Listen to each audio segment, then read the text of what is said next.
Is the football program at Tennessee State University, and we're talking to the head coach, Coach Lawrence Cole.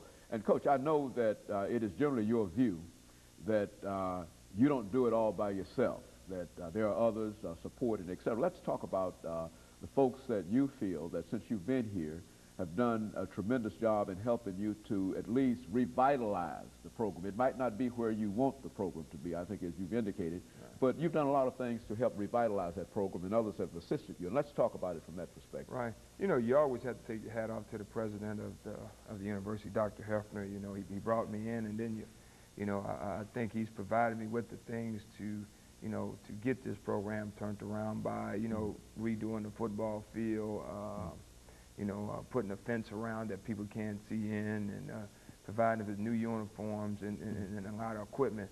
But then also you have to, look at the support staff that I have, and and I was able to come in and hire the people that I, felt that would fit into the program and go with the ideals that I thought would be able to turn this program around. And I always just think about when I first got the job, and the first phone call I got was from my mother. And she called me and she said, "Well, I know you're taking your brother." So, because he's in coaching, and he goes to Texas Southern University, which he always say is the true TSU, if you let him tell you that. But he was a quarterback and set a lot of records, and I just felt that you have to have someone that believe in this, what you believe in, and always be a watchdog for you. And he's been with me for 100%, and it's nothing like family, because you always think a lot. And that's what he does.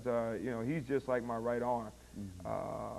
We have a good quarterback right now, and he's coaching that quarterback, and Leon Murray, and he's doing a terrific job, and I have to take my hat off to my brother, getting him going in the right direction. I think about my defensive coordinator, Jake Cabell. We go back from Nebraska days. We played together. So it tells you about, when you're hiring someone, sometimes they say don't hire your friends, but if you really know the background and what the commitment that your friends have, and these guys, they were my friends, and we played together, like Jake Cabell, and he's got the defense rolling, and we come after people, and he knows about financial aid. So everybody on our staff just, we just don't coach. Coach Cabell handles financial aid. He handles work study students. He handles compliance. So we go on, and then, like Johnny, my brother, also want to say, he handles our travel. He set up all our travel arrangements. He does different things like that. I go with Willie Jones at Morgan State. He was a young man that finished his playing career when I just got to Morgan State, and he asked me, he wanted to coach and wanted to learn about coaching. And I thought that was kind of curious about a young man who would just walk up to me and just got playing. So I brought him aboard, and he started working with me. And then all of a sudden, when I left Morgan State, I said, well, you need to adventure on and learn a little bit more about football and get back with me. And that's what he did. He went to Albany State and learned everything he could about football. And then he came back to me and said, Coach, I'm ready to coach for you. And then, so he's done a good job with our defensive line. I go to our running back coach, James Reese. As a young man, is a graduate of Tennessee State, has his master's, and he coaches our running backs, and he handles all our academic situations as far as registration and all that. So he's been around here, he knows the right people, so if we ever get in a stumble block somewhere, he knows how to punch the right button. From there, I go with Fred Kites. Fred Kites is our wide receiver coach. He was at a good job. He was at Texas Southern University, which won 2 black national championships.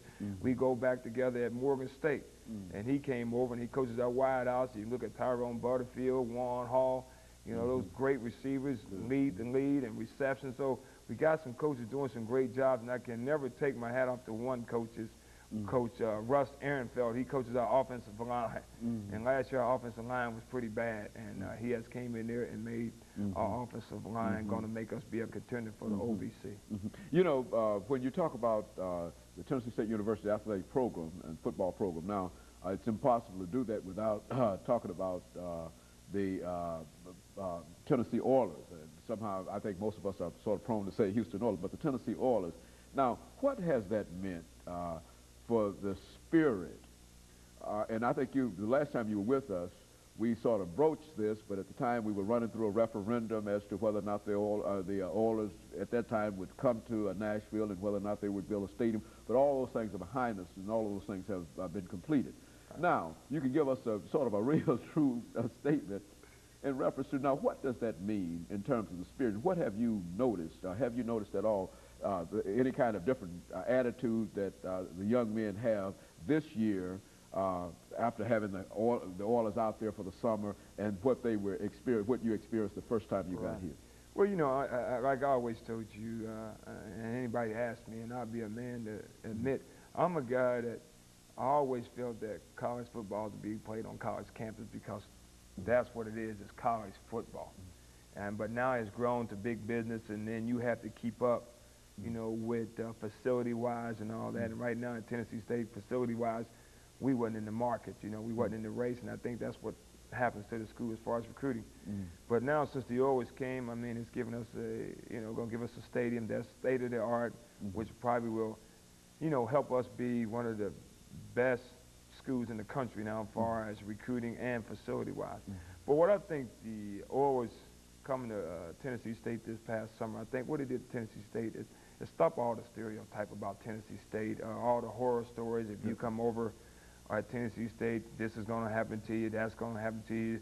The school has ran down buildings and all that, you know, because one day I was sitting in the stand, there was a gentleman sitting beside me, and then once it was over, there was a white guy, and we started walking back and forth. He said, you know what, this is the first time I've been over at Tennessee State. He said, you know, I heard all these horror stories about coming over here and this and how the campus all ran down. He said, this is a beautiful campus. And I, you know, I thought that was pretty nice of the guy to say that. He said, you know what, I'm going to go back and tell the rest of the people, you know, in my office that, hey, they should come over to Tennessee State, watch football games, and support their program, because this is, I think, is a program on the rise. I think their stadium is nice. I think the campus is a beautiful stadium. So I think what that did for us is to open the campus up and open this part of the town up to everyone and say it is a safe part of the, you know, the town, that you can come over and enjoy an athletic event, a concert, or anything, just like you can go down to Middle, Vanderbilt, or any other place. And so it has had a tremendous impact upon what you do as the coach, and it has opened up Tennessee State University in a real sense, probably better, I think, as you're saying, than any other single event probably could have done. Just the fact that they do represent the National Football Conference, and, and they've got, and it's big money. Has it done anything in terms of your own budget? Well, what it did is, you know, they came out and they kind of did the football field. And let me interrupt you here, Coach. We've got about 7 seconds here before we end this break here, and then we'll get back and we'll talk about that. We'll be back with you following this.